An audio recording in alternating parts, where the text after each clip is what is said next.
दोस्तों, आज की कहानी है बेटे बहू के रहते हुए भी माँ वृद्धा आश्रम क्यों जा रही थी। कहानी पसंद आए तो वीडियो को लाइक और सब्सक्राइब जरूर करना। जीवन में सुनहरे पल कब बीत जाते हैं पता ही नहीं चलता है। वक्त तो वही याद रहता है जो बोझिल हो जाता है, वही काटे नहीं करता। उसके पंख जो नहीं होते हैं दर्द पंखों को काट देता है।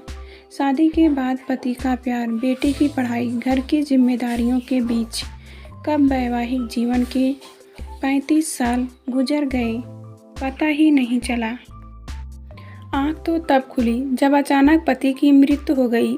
मेरा जीवन जो उनके आसपास घूमता था अब अपनी ही छाया से बात करता है। पति कहते थे, सविता तुमने अपना पूरा वक्त घर को दे दिया, तुम्हारा अपना कुछ भी नहीं है। कल यदि अकेली हो गई तो क्या करोगी, कैसे काटोगी वो खाली वक्त। मैंने हंसते हुए कहा था, मैं तो सुहागिन ही मरूंगी, आपको रहना होगा मेरे बगैर। आप सोच लीजिए कि कैसे रहेंगे अकेले। किसे पता था कि उनकी बात सच हो जाएगी। बेटा सौरभ, बहू रिया और पोते अभी के साथ जी ही लूँगी। यही सोचती थी। जिंदगी ऐसे रंग बदलेगी इसका अंदाज़ा नहीं था। बहू के साथ घर का काम करती तो वह या तो अंग्रेजी गाने गुनगुनाती या कान में लीड लगाकर बातें करती रहती। मेरे साथ मुझसे बात करने का तो जैसे समय ही खत्म हो गया था। कभी मैं ही कहती, रिया चल आज थोड़ा घूम आए, कुछ बाजार से सामान भी लेना है और छुट्टी का दिन भी है। उसने मेरे साथ बाहर ना जाने की जैसे ठान ली थी। वह कहती, माँ एक ही दिन तो मिलता है, बहुत सारे काम हैं, फिर शाम को बॉस के घर या कहीं और जाना है। बेटे के पास बैठती तो ऐसा लगता जैसे बात करने को कुछ बचा ही नहीं है। एक बार उससे कहा भी था, सौरभ बहुत खालीपन लगता है बेटा, मेरा मन नहीं लगता है। कहते कहते आंखों में आंसू भी आ गए, पर उन सब ने अनजान। वह बोला, अभी पापा को गए 6 महीने ही तो हुए हैं ना माँ, धीरे धीरे आदत पड़ जाएगी। तुम घर के आसपास के पार्क क्यों नहीं जाती, थोड़ा बाहर जाओगी तो नए दोस्त बनेंगे, तुमको अच्छा भी लगेगा। सौरभ का कहना मानकर घर से बाहर निकलने लगी, पर घर आकर वही खालीपन। सब अपने अपने कमरे में, किसी के पास मेरे लिए वक्त नहीं। जहाँ प्यार होता है वहाँ खुद को सुधारने की या बदलने की बात भी ख्याल में नहीं आती। पर जब किसी का प्यार या साथ पाना हो तो खुद को बेहतर बनाने की सोच साथ चलती है। आज पास्ता बनाया सबके लिए, सोचा सब खुश हो जाएंगे, पर हुआ उल्टा ही। बहू बोली, माँ या तो नहीं खाया जाएगा, या वही बहू है जिसे खाना बनाना तो दूर बेलन पकड़ना भी मैंने सिखाया। इसके हाथ की सब्जी सौरभ और उसके पिता तो खा भी नहीं पाते थे। सौरभ कहता, माँ यह सब्जी नहीं खाई जाती है, खाना तुम ही बनाया करो। रिया के हाथ का यह खाना या सजा। जब रिया के पिता की एक दुर्घटना में मृत्यु हो गई थी तब उसे दर्द से संभालने में मैंने उसका कितना साथ दिया था। तब मैं अपने पति से कहती, रिया का ध्यान रखा करो।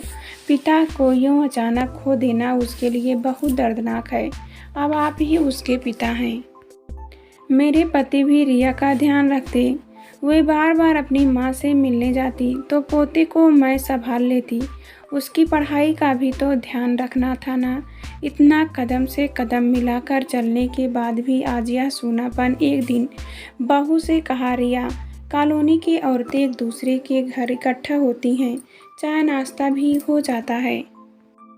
पिछले महीने मिसेज श्वेता की बहू ने अच्छा इंतज़ाम किया था, इस बार हम अपने घर सबको बुला लें क्या। सुनते ही रिया बोली, माँ अब यह झमेला कौन करेगा, रहने दो ना, यह सब मैं ऑफिस के बाद बहुत थक जाती हूँ। मैंने कहा, आजकल तो सबकी बहुएं बाहर काम पर जाती हैं, पर उन्होंने भी तो किया था ना। चलो हम नहीं बुलाते किसी को, मैं मना कर देती हूँ। उस दिन से मैंने उन लोगों के बीच जाना छोड़ दिया। कल मिसेज श्वेता मिल गई तो मैंने उनसे कहा, मुझे वृद्धा आश्रम जाना है, अब इस घर में नहीं रहा जाता है। अभी पोते के इम्तहान चल रहे हैं, इस महीने के आखिरी तक मैं चली जाऊंगी। यह सुनकर मिसेस श्वेता कुछ भी नहीं कह पाई थी, बस मेरे हाथ को अपने हाथ में ले लिया था। कहती थी, क्या सब कुछ तय कर लिया था? फिर भी जाते समय हमारे बच्चे को हमसे कोई तकलीफ ना हो, हमें ही सोचते रहे। वक्त भी बड़े खेल खेलता है। वृद्धाश्रम का फॉर्म ला कर रख दिया था। सोचा जाने से पहले बता दूंगी। आज दोपहर को दरवाजे की घंटी बजी। इस समय कौन होगा? सोचते हुए मैंने दरवाज़ा खोला तो सामने बहू खड़ी थी। मुझे देखते ही बोली, माँ, मेरी माँ को दिल का दौरा पड़ा है, वो अस्पताल में है, मुझे उनके पास जाना है। सौरभ पुणे में है, अभी की परीक्षा है। माँ, क्या करूँ? कहते कहते रिया रो पड़ी। तू चिंता मत कर, अभी को मैं पढ़ा दूंगी, छोटी कक्षा ही तो है।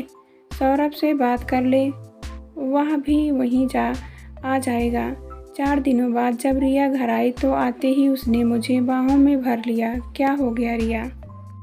तुम्हारी माँ अब कैसी है? उसके इस व्यवहार के लिए मैं कतई तैयार नहीं थी। माँ अब ठीक है, बस आराम की ज़रूरत है। अम्मा ने आपको अपने पास बुलाया है। भाभी ने कहा है आप दोनों साथ रहेंगी तो माँ को भी अच्छा लगेगा। वे आपको बहुत याद कर रही थी। रिया ने मेरा हाथ अपने हाथ में लेकर कहा, माँ, इस घर को आपने ही संभाला है। आपके बिना ये सब असंभव था। यदि आप सब कुछ नहीं संभालती तो अभी के 1 साल का नुकसान होता, या मैं अपनी माँ के पास नहीं जा पाती। अपने बच्चों का साथ नहीं दिया तो यह जीवन किस काम का। चल अब थोड़ा आराम कर, फिर बातें करेंगे। अगले दिन सुबह जब रिया मेरे साथ रसोई में काम कर रही थी तो हम दोनों बातें कर रहे थे। दोपहर में तो घर सूना होता है, पर आज हर तरफ रौनक लग रही थी। सोचा चलो मिसेस श्वेता से मिलकर आती हूँ। उनके घर गई तो उन्होंने बड़े प्यार से पास बिठाया और बोली, कल रात को रिया हमारे घर आई थी। मुझसे और मेरी बहू से पूछ रही थी कि हमने अपने घर कितने लोगों को बुलाया और पार्टी का कैसा इंतज़ाम किया। इस बार तुम्हारे घर सबका मिलना तय करके गई है। तुम्हें सरप्राइज़ देगी। तुम्हारे दिल का हाल जानती है, इसलिए तुम्हें बता दिया। बच्चे अपनी गलती समझ ले, यही काफ़ी है। हम इनके बगैर नहीं जी पाएंगे। यह तो सच है, हम सबको एक दूसरे की ज़रूरत है।